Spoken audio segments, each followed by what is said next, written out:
Hey guys, welcome to my channel. We are reading Emily Windsnap and the Ship of Lost Souls by Liz Kessler. We're going to be reading chapter 3 and chapter 4 today. So here we go. Chapter 3. All right, 8th graders, settle down and face this way, please. We gathered around to listen to Miss Platt.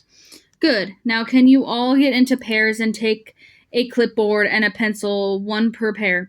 I'll hand these out. Lyle is passing around some papers. You'll need one of these per pair as well. I glanced at Mandy. It's fine, you go with Aaron, she said. I'll pair up with Julie. Aaron smiled as he took a clipboard and came over to me. Miss Platt was peering into her purse. I brought these too, she said as she pulled out some bright red rolled up bags. Obviously, we are on an island, and I'm sure you'll be tempted to go swimming at some point. If you want to, please put your papers and any valuables into these dry bags to keep them from getting damp and ruined. I took a dry bag from Miss Platt and shoved it in my jacket pocket. Now that you've got everything you need, she went on. Let's listen to Lyle for further instructions. Miss Platt stepped back as Lyle cleared his throat. Right, okay, well, as I've said, it's normally my wife who does this sort of thing, so bear with me. He held up one of the papers. Each pair should have one of these. You'll see there's a list of questions on the front. We looked down at the sheet of paper. At the top it said Island Intro, Treasure Hunt. Below the heading there were number questions, which with spaces between each one for our answers. If you turn your pages over, you'll see a map of the island. I flipped our sheet over and studied the map. There was a rough outline of the island with straggling lines to mark the paths. Groups of contours wiggling around in the bending lines and indicated the hills. Some pictures of trees and houses, and the bays with their names and swirly writing. Your map indicates the main layout of the island, Lyle explained. You'll see north is at the top of the island, south is at the bottom. There are lines showing all the main paths. It is very important that you stick to these. If it's not on the map, it's probably dangerous and unstable, so avoid any paths that aren't clear and labeled. The rest should be self-explanatory. I studied the map a bit more. On the south side of the island, it showed a bay where we've arrived. This was labeled Harbor Bay. The map showed a lining running from the beach through some trees and out to a thicker line with the houses on it.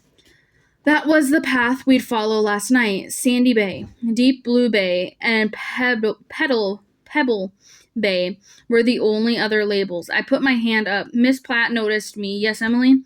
How come it's called 5 Bays Islands, but there's only 4 bays? Miss Platt turned to Lyle. Lyle stared at her without replying. I guess he felt silly for being in charge of an island that obviously had been given the wrong name.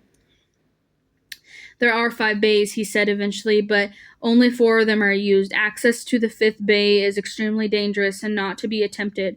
Any other questions? No one asked anything else. Good. Well, this is a lovely idea, Miss Platt turned to Lyle. A great way to educating the children about the island as well, getting them to use their attentive. If there are no further questions, let's get going.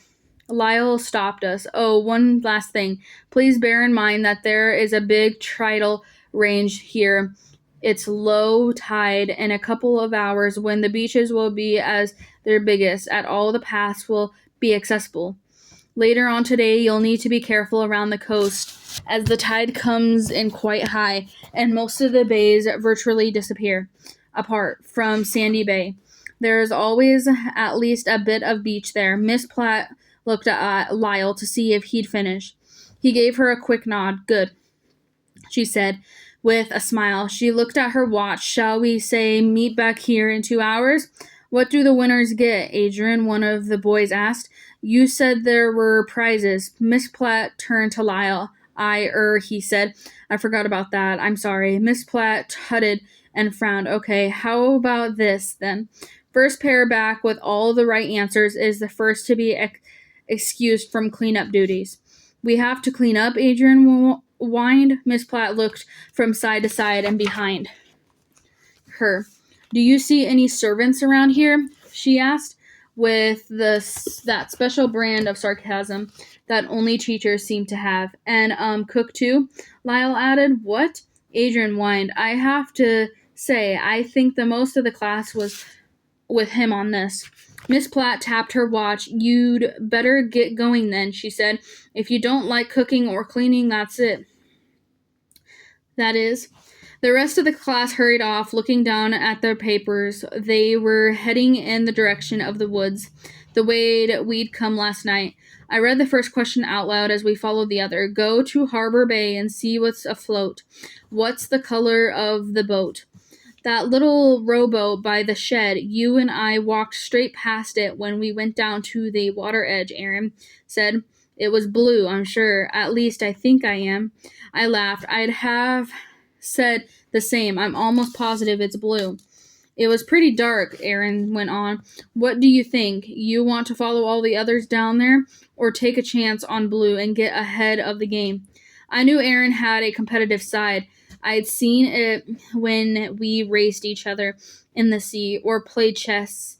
And when it was me and him together against everyone else, I wanted to win as much as he did.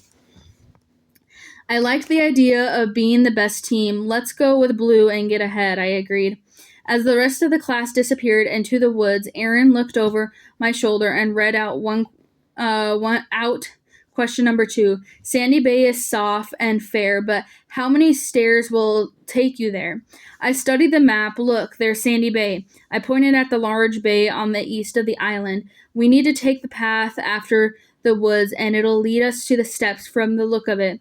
Aaron checked behind us to make sure we were the only ones heading straight for the second question. Then took my hand. Come on, he said, half walking, half running. Let's go.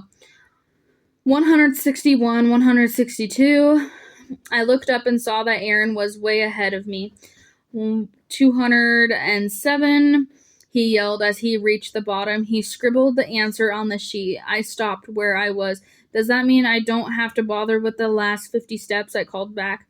Aaron waved me down. You'll regret it if you don't. That it's stunning. But that's even more steps to go back up again. Believe me, it's worth it. Come on. My knees wobbling, I made to the bottom and looked around. Stretching as far as I could see was a wide, plain, yellow, sandy beach in front of us. A thin white line marked the point where the sea lapped against the shore. Aaron sat on the sand and put the clipboard down. I picked it up and glanced at the next question. Just how deep is our deepest bay? And please log height and time of day. What are you doing? I asked as he pulled his sandals off. Going for a swim. Come on. What about the treasure hunt? Don't you want to win? Yeah, I guess, he said. But look at it. He nodded at the sea. Clear turquoise water glinted and winked with 1,000 tiny sparkles as the morning sun beamed across it. Further out, the turquoise gave way to a deeper blue. I could almost hear the waves whispering my name. There's still no sign of anyone else yet. Aaron went on. Let's at least have a quick dip. I sat next to him and pulled my sandals off. Said, too. Okay, just a quick one, though. I agreed. We rolled up our pant legs and stood up. I grabbed the treasure hunt sheet, pulled it off the clipboard. What are you taking that for? Aaron asked. Just to make sure nothing happens to while we're gone. Good idea. We don't want one of the other teams swiping it and setting us back. I laughed. I actually meant it might blown away.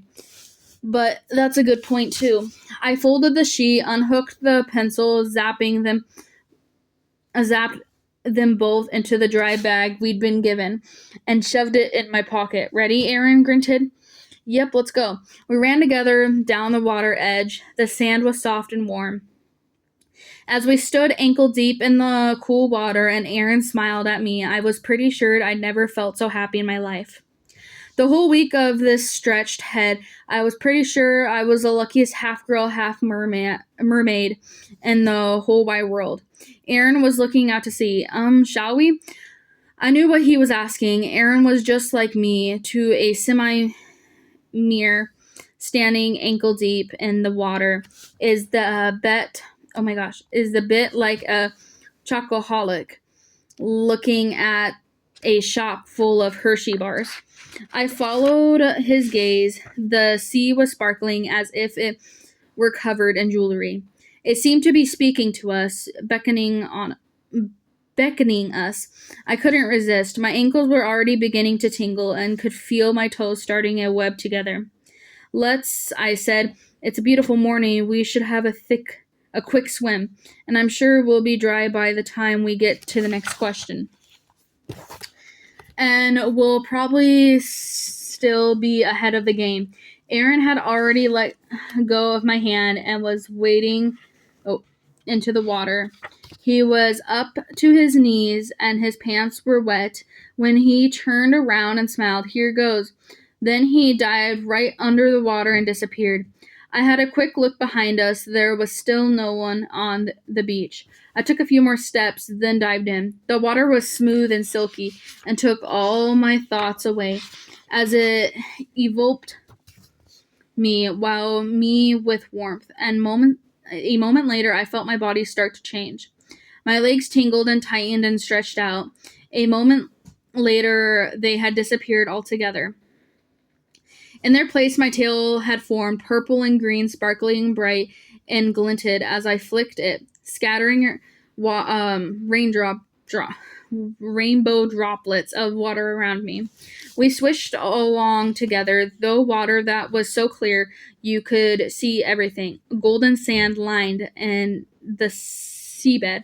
It puffed up into dusty bubbles as we swam over it.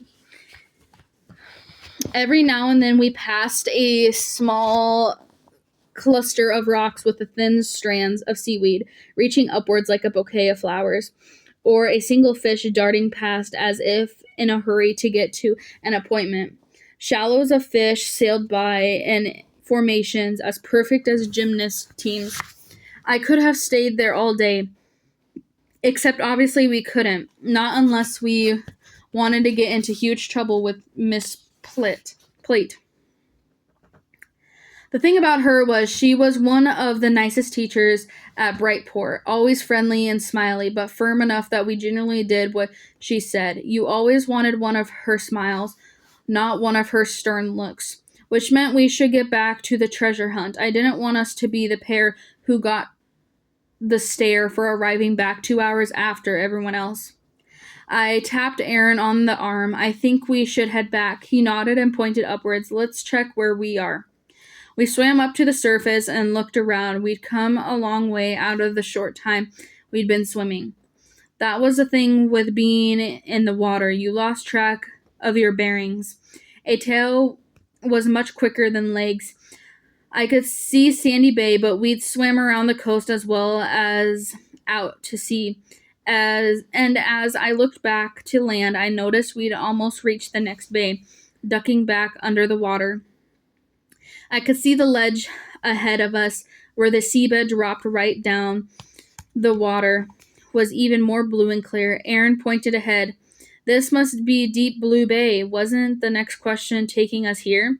We have been finding the depth of the deepest bay, I replied. So what do you think? I'd say the deepest bay is probably the one with deep in its name, wouldn't you? I guess so. Should we take a look? Why not? Maybe we can get it in another question before we go back. We'll be miles ahead then. We swam into the bay together. As we crossed the sea shelf, the water grew suddenly colder. I shivered and looked down. Below me, the seabed had practically disappeared. I swam lower and lower, but it didn't seem to be getting closer. Aaron was beside me. Wow, bit weird, isn't it? I nodded. Beautiful, too, though. Look, I pointed at the group of about 10 fish ahead of us. They were dark blue with a pale, thin yellow stripe running down each side. They seemed to shine and glint as they moved, silvery balls that looked like fluffy diamonds, but were probably some kind of rare jellyfish. Bounced and danced around us. We swam lower still. Eventually, we came to the bottom. Huge rocks lined the seabed, and between them, fish of all shapes and sizes moved about lazily, as if there were no need to hurry down here. A lobster reached out a claw in a gentle yoga stretch and then drew it back in. Plants softly opened and closed, like large mouths gently yawning. Long, solitary fish zigzagged between the stones like expert skiers, gracefully swooping along the shallow course. From the seabed, we could barely see the surface. How are we going to figure out the depth from here? I asked. Maybe we should just go back. I agree. Aaron started swimming upwards, and I followed him. As we rose, the water grew gradually clearer again. I realized we were heading in towards the island, not back out to sea. Ahead of us, a rocky cliff rose almost vertically out of the water. It looked like a wall. I turned to Aaron. Shall we? He nodded, and we went to take a closer look. Hey, Aaron pointed at something metallic on the wall as we approached from the under of the water. A ladder.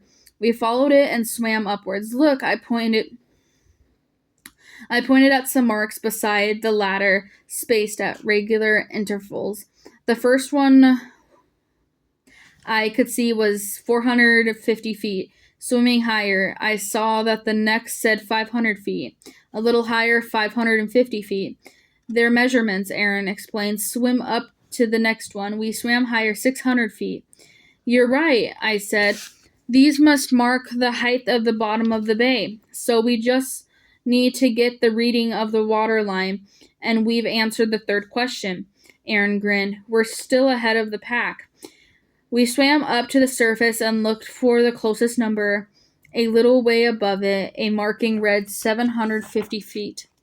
750 feet! Bingo! Aaron grinned. That reading is a few feet above the surface, I said. Let's call it 742. Perfect.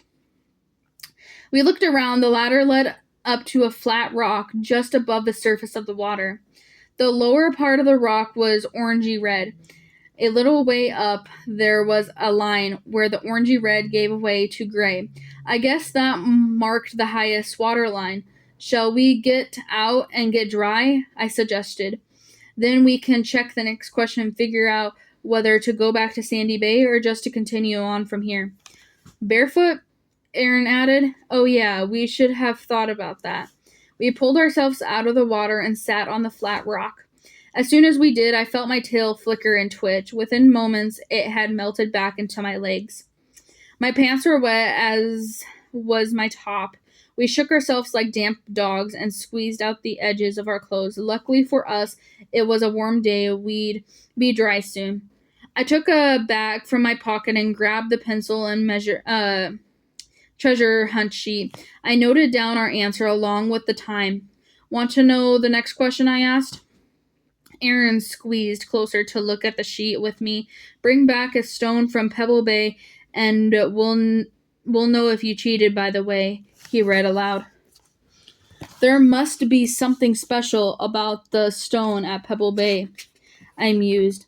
I turned over the map to see where it was. On the other side of Deep Blue Bay, from where we were, the drawing showed a long, winding path that snaked back up to the main road, and from there down to Pebble Bay.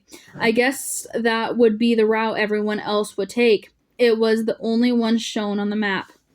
The problem was the cliff in between this side and that one was a sharp, sheer face. The only way we could reach that path was to go back in the water and swim across the bay. We'd only just started to get dry for once. I didn't feel like going back in the water. Plus, when I studied the map a bit more closely, I noticed something else. It wasn't marked as a path in the same way as the others, but there was a little very thin dot line that led from somewhere a little higher than the rocks we were sitting on. Around the coast and directly across to Pebble Bay, it looked about half as long as proper way to getting there. The other option would be to swim around, but between the two bays, the rock jolted out the long way, and Wiggly Line definitely looked like the quickest route. As I studied the map, Aaron stood up and eyed the rock behind us. Are you thinking what I'm thinking? I asked, standing up to join him. I hope so. Look, he pointed up to the right. See where there's a gap in the trees and bushes over there? I craned my neck to follow where he was pointing. The gap seems to extend across in the line. Maybe it's some kind of disused path. I bet that path is a shortcut to Pebble Bay. Feel like checking it out? I was already shoving the sheet and bag back into my pocket and looking for the first foothold. You bet, I said, grinning at him. Let's do it. Alright guys, that's the end of chapter 3. We're continuing on chapter 4. This one's probably going to be a big chapter too.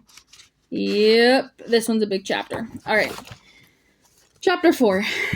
We clambered over the rocks, helping each other on the steep, slippery sides, and not thinking about the cuts and bruises our legs would be covered in the next morning. From where we'd been looking earlier, we'd slightly misjudged exactly how many boulders we were going to have to scrabble over.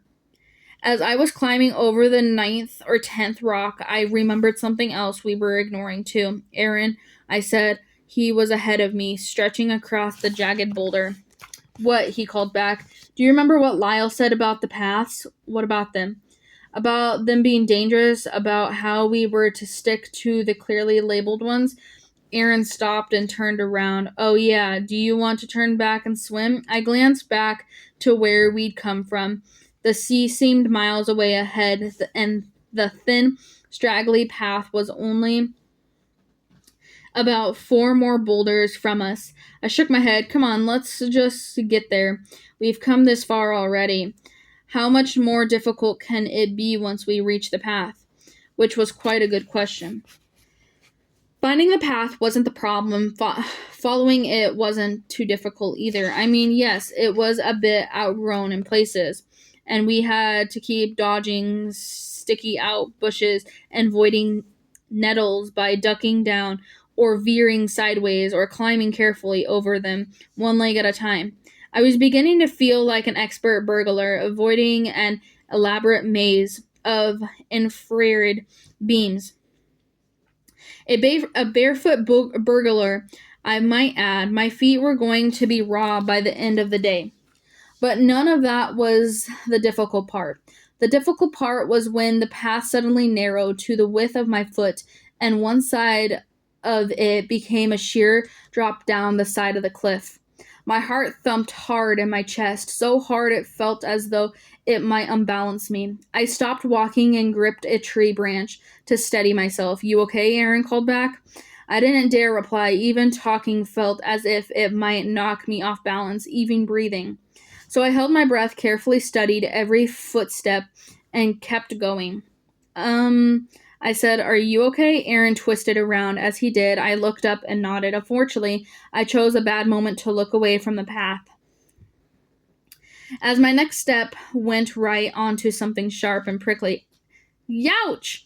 I hopped onto the other foot and slipped on a leaf. A second later, I'd lost my footing altogether. My leg bruised the edge of the path as I fell.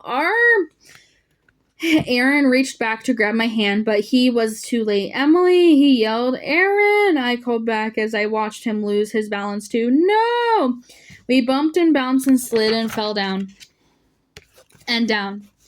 Through thorns, rocks, bushes. My clothes ripped, my skin burned, and my brain felt filled with questions. Why hadn't we listened to Lyle? Why didn't I ever listen? Why could I never resist an adventure? And what were our odds of surviving a fall from the top of the steep a craggy, dangerous cliff edge. Emily! I lifted my head to see Aaron a little ahead of me. He was scrambling to his feet and coming over. I pulled a few twigs out of my hair and carefully got to my feet. Ouch! You okay? Aaron was beside me. He had a line of mud down one side of his face and a scratch down the other that was turning redder by the second. I rubbed my leg, just twisted my ankle a bit, I think I said. It'll be fine. How about you? I reached out to touch his cheek. That looks sore. It's nothing, Aaron said. As long as you're okay, I'm fine. I looked around. We'd landed in some kind of ditch. We were still a long way from the bottom of the cliff. Looks like this ditch broke our fall, Aaron said, looking both ways along it. In one direction, a big tree lay right across the ditch. I nodded in the opposite direction. Let's head this way and see if it leads to some kind of path, I suggested. We walked in silence for a bit, probably both too shell-shocked to know what to say. What if there was no way out of here? The ditch was too far from the edge to jump into the sea, and too high. What if there was no path out of it? We'd all left our phones at the house, as there was barely any reception on the island, so we couldn't get in touch with anyone to tell them where we were. Not that we'd be able to tell them that anyway, as we had no idea where we were. Why hadn't we just stuck to the paths as we been told?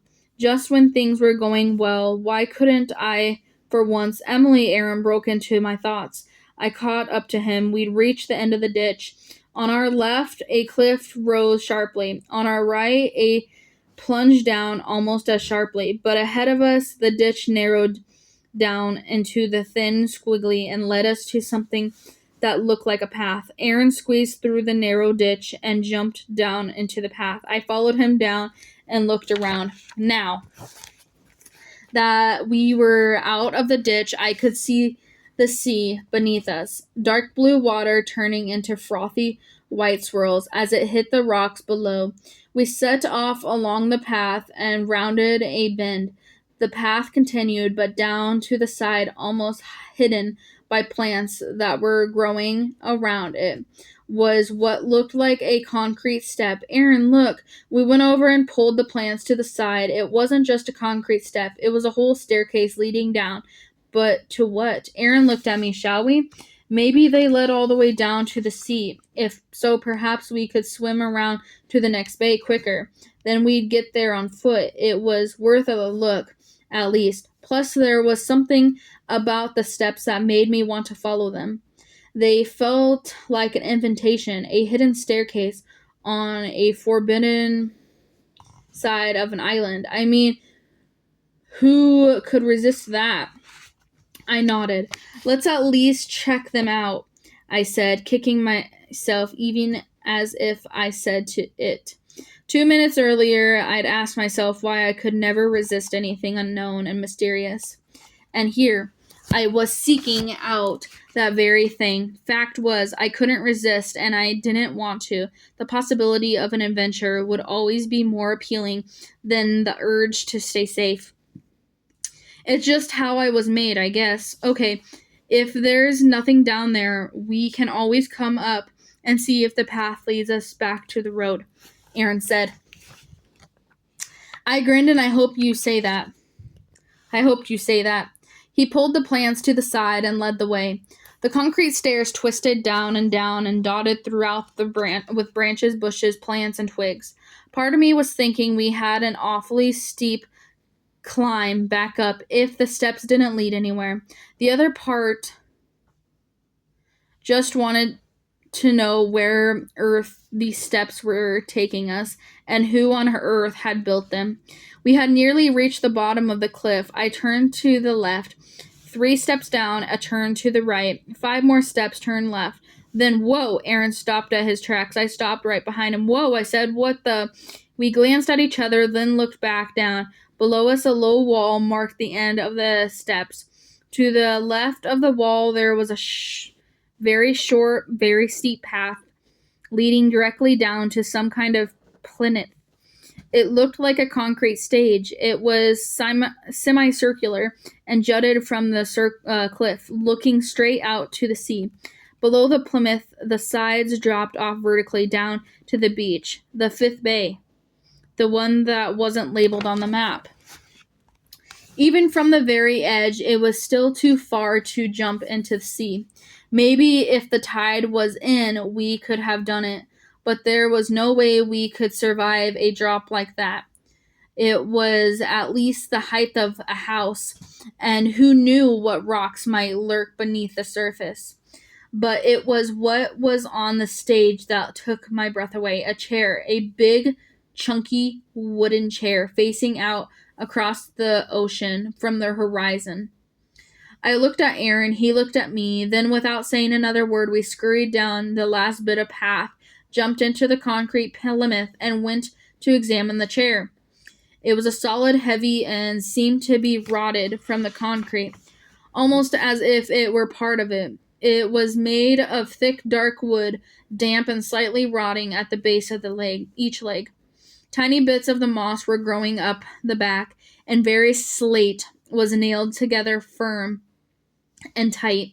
"What is it?" I asked as we walked around it.